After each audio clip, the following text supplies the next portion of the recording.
The plan was designed to remove Fidel Castro without the United States ever officially going to war.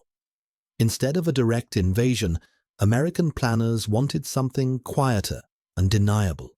The idea was to train a force of Cuban exiles, land them on the island, and let them act as the spark that would bring down Castro's government from the inside.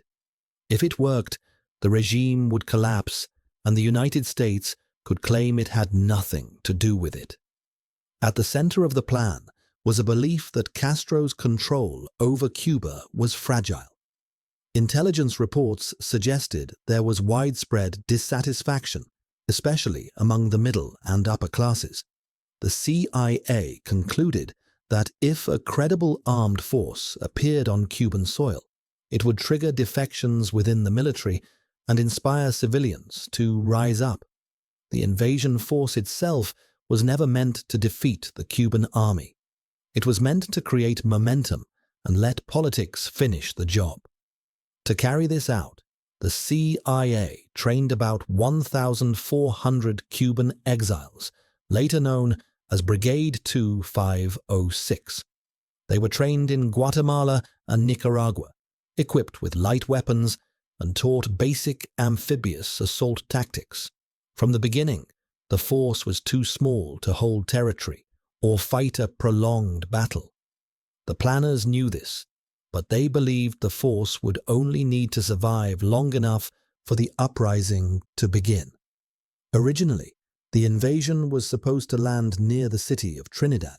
That location offered better terrain, access to anti-Castro supporters, and nearby mountains where the force could retreat if things went wrong. Military planners strongly favored this option because it gave the invasion flexibility. However, Trinidad was also a populated area and highly visible. President Kennedy, still new in office and deeply concerned about international backlash, demanded a quieter landing site that would reduce the appearance of direct American involvement. Under political pressure, the plan was altered. The new landing site was the Bay of Pigs, a remote, swampy stretch of coastline on Cuba's southern shore. While it offered isolation, it came with severe drawbacks. The surrounding terrain was marshland, movement inland was slow, and there were only a few narrow roads connecting the area to the rest of the island. Most critically, the nearby mountains that could have provided a fallback position were now out of reach. If the invasion stalled, there would be nowhere to go. The operation also relied heavily on air power, but in a constrained and contradictory way. Before the landing, CIA-backed pilots were tasked with destroying Cuba's air force using B-26 bombers painted to resemble Cuban aircraft, creating the illusion of internal defections.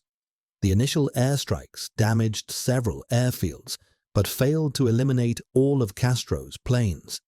Intelligence assessments downplayed this failure, and planners moved forward anyway. A second wave of airstrikes was scheduled to finish the job. However, as international criticism began to build and fears of exposure grew, Kennedy cancelled most of the follow-up attacks. This decision was meant to preserve plausible deniability, but it left the invasion force without air superiority. Cuban aircraft remained operational, and that single fact would determine everything that followed. When the exiles landed on April 17, 1961, problems appeared immediately. Coral reefs damaged landing craft, forcing troops to wade ashore while carrying heavy equipment. Delays caused units to land in the wrong locations, and supplies piled up on the beaches instead of moving inland. The brigade failed to gain momentum in the critical first hours, giving Cuban forces time to react. Once Cuban aircraft entered the battle, the situation deteriorated rapidly.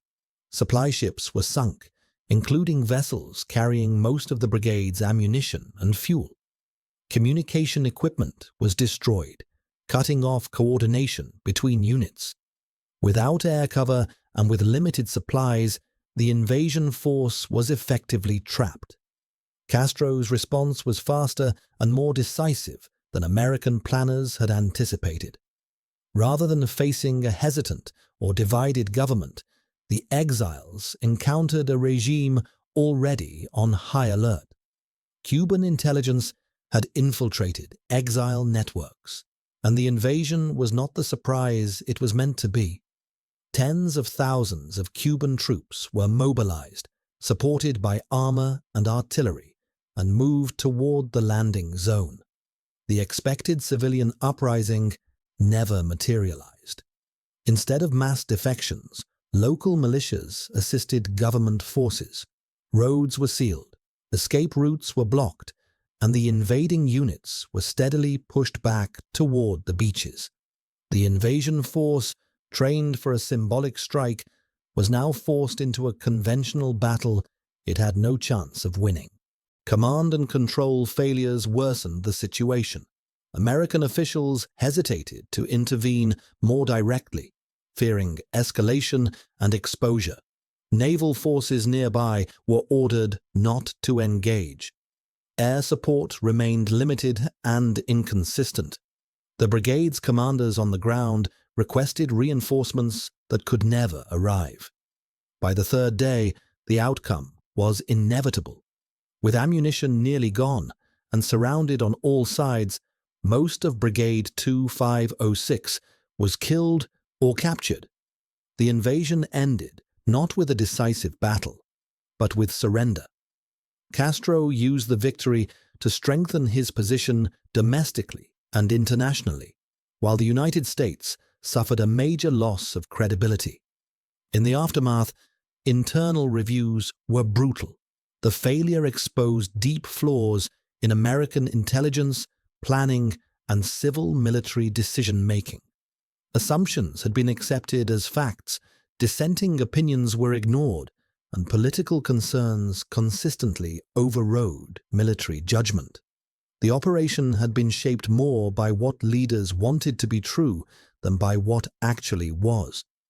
The Bay of Pigs failed because every critical assumption collapsed under pressure.